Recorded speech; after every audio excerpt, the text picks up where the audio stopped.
Assalamualaikum warahmatullahi wabarakatuh.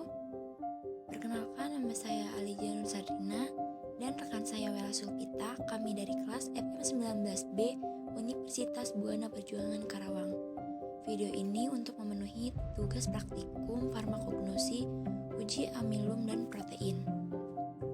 Tujuan dari praktikum ini, mahasiswa mampu memahami, mengaplikasikan di laboratorium bahan alam bahwa dapat melakukan uji amilum dan protein, yaitu mampu melakukan dan menjelaskan proses uji kualitatif amilum, mampu melakukan dan menjelaskan proses uji kualitatif protein, mampu melakukan, menjelaskan dan memahami pembuatan reaksi untuk uji amilum, mampu melakukan, menjelaskan dan memahami pembuatan reaksi untuk uji protein. Metabolit merupakan hasil dari metabolisme.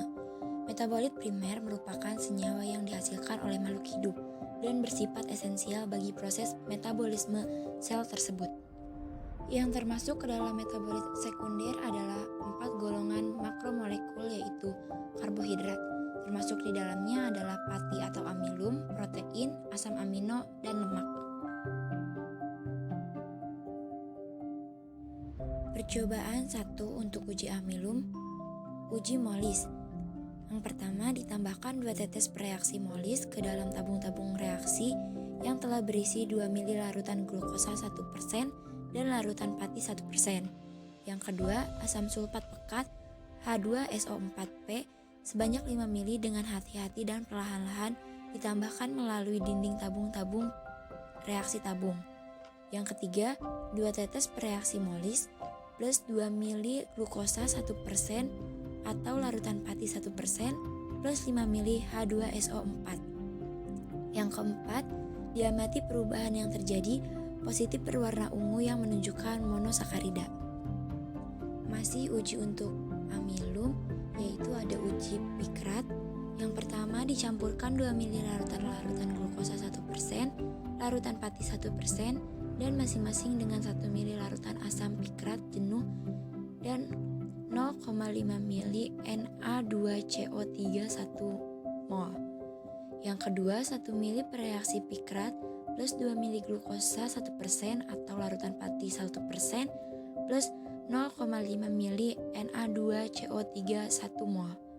Dan yang ketiga, seluruh tabung pereaksi kemudian dipanaskan secara bersama di dalam penangas air yang mendidih sampai terjadi perubahan warna positif berwarna ungu tua yang menunjukkan karbohidrat atau gula pereduksi. Dan yang terakhir ada uji iod. Pertama, dicampurkan 1 tetes larutan iod 0,01 N, campurkan dengan larutan pati 1%, larutan sukrosa 10%. Dan yang kedua, amati perubahan warna positif mengandung amilum perubahan warna biru. Dan percobaan yang kedua yaitu uji untuk protein. Yang pertama, uji ninhidrin 1%. Uji ini dilakukan untuk menentukan adanya asam amino.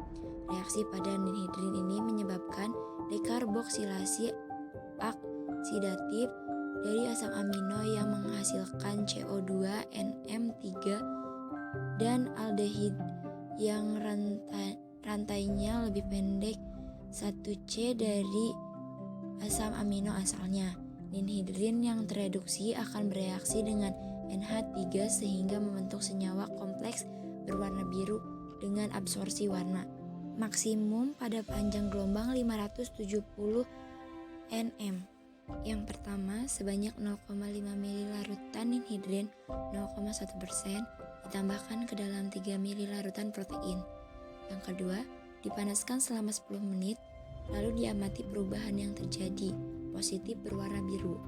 Dan yang ketiga, uji dilakukan terhadap larutan gelatin 0,02%. Dan yang kedua ada uji pengendapan dengan logam. Pertama, tempatkan 3 ml larutan protein, gelatin dan albumin pada tabung reaksi. Kedua, tambahkan 5 tetes Hg3Cl2 0,02 mol. Dan yang ketiga, ulangi percobaan dengan menggunakan Pb asetat 0,2 mol. Mungkin cukup sekian video laporan praktikum farmakognosi yang dapat kelompok kami sampaikan.